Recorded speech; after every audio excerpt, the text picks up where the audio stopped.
کے سوراخوں سے انہیں بس وہ پردہ ہی نظر آ سکتا ہے جو کہ حجرہ شریف کی 5 دیواروں پر پڑا ہوا ہے۔ اس طرح سلام پیش کرنے والے زائرین اور آپ صلی اللہ علیہ وآلہ وسلم کی قبر مبارک کے درمیان صرف چند گز کا فاصلہ ہوتا ہے، لیکن انہی چند گز کے فاصلوں کے درمیان تقریباً 4 دیواریں بنی ہوئی ہیں۔ ایک سنہری جالیوں والی دیوار، دوسرا 5 کونوں والی دیوار، تیسرا 5 کونوں والی دیواریں اور چوتھی وہ 4 دیواری جو کہ آپ کے اصل حجرے یا آپ کے گھر کی دیوار تھی، جہاں تک پچھلے 1300 سال سے کوئی نہیں جا سکا سوائے 2 موقع کے۔ ایک بار سن 51 ہجری کے اندر حضرت عمر بن عبدالعزیز رحمۃ اللہ علیہ کے دور میں ان کا غلام، اور دوسری بار سن 881 ہجری کے اندر معروف مورخ علامہ السمودی کے بیان کے مطابق وہ خود گئے۔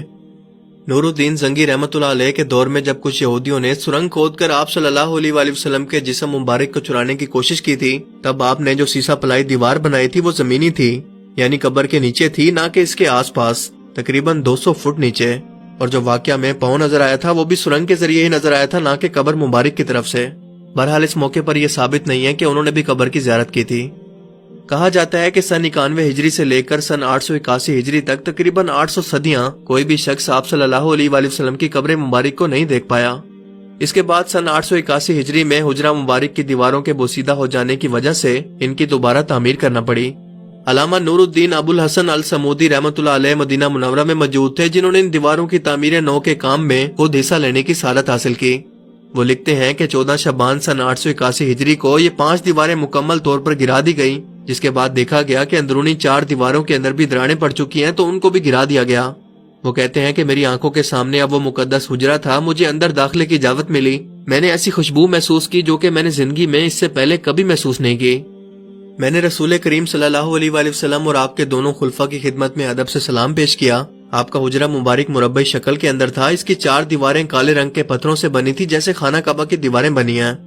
اس 4 دیواری میں کوئی ایک بھی دروازہ نہیں تھا۔ میری پوری توجہ ان 3 قبروں پر جمی ہوئی تھی کہ کہیں ایک بھی لمحہ مجھ سے ضائع نہ ہو جائے۔ تینوں قبریں سطح زمین کے تقریباً برابر تھی، صرف ایک جگہ ذرا سا ابھار تھا، شاید یہ حضرت عمر رضی اللہ تعالیٰ عنہ کی قبر تھی۔ قبروں پر عام سی مٹی پڑی ہوئی تھی۔ اس بات کو آج 5 صدیاں گزر چکی ہیں، جس کے دوران کوئی ایک بھی انسان ان دیواروں کے اندر داخل نہیں ہوا۔ السمودی نے اپنی کتاب میں حجرہ نبوی کا ذکر کرتے ہوئے لکھا ہے کہ اس کا فرش سرخ رنگ کی ریت سے بنا ہے اور مسجد نبوی کے فرش سے تقریباً 60 سینٹی میٹر نیچے ہے۔ حجرے کی موجودہ چھت کو ختم کر کے اس کی جگہ لکڑی کی ایک چھت کو نصب کیا گیا جو کہ جالیوں کی طرح لگتی ہے۔ اس لکڑی کے اوپر ایک چھوٹا سا گنبد تعمیر کیا گیا جس کی اونچائی 8 میٹر ہے، اور یہ آج بھی گنبد خضرا کے بالکل نیچے موجود ہے۔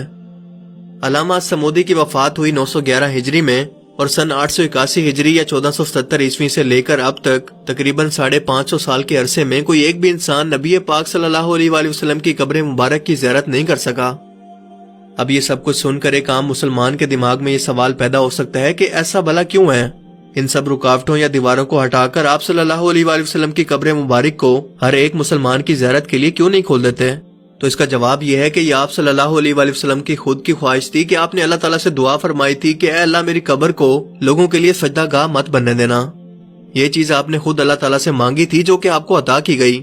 لیکن آپ بھی سوچتے ہوں گے کہ ایسا بھلا کس لیے؟ اس لیے تاکہ یہود و نصارہ کی طرح نبی پاک صلی اللہ علیہ وآلہ وسلم کی قبر کو بھی مسلمان پوجنے کی جگہ یا سجدہ کرنے یا عبادت کرنے کی جگہ نہ بنا لیں۔ آج ذرا اپنے آس پاس نظر دوڑائیں کہ کیا کسی مشہور بابا جی یا کسی اولیاء اللہ کے مزار پر یا خانقاہ پر کیا کچھ نہیں ہو رہا؟ کیا ان کی قبروں پر مزار بنا کر گمراہ مسلمانوں نے اسے سجدہ کرنے اور مانگنے کی جگہ نہیں بنا لیا؟ تو سوچیں کہ آپ صلی اللہ علیہ وآلہ وسلم جن کا رتبہ دنیا کے تمام انسانوں اور نبیوں سے افضل ہے، آپ کی قبر کو اگر عام مسلمانوں کے لیے کھول دیا جاتا تو کیا یہ سجدہ گاہ یا گمراہ لوگوں کے لیے عبادت کی جگہ نہ بن چکی ہوتی؟ اسی لیے آپ صلی اللہ علیہ وآلہ وسلم یہ بات پہلے سے جانتے تھے، جس کی حکمت ہمیں آج سمجھ میں آتی ہے۔ اللہ تعالیٰ ہمیں سمجھنے کی اور نیک عمل کرنے کی توفیق عطا فرمائے، آمین۔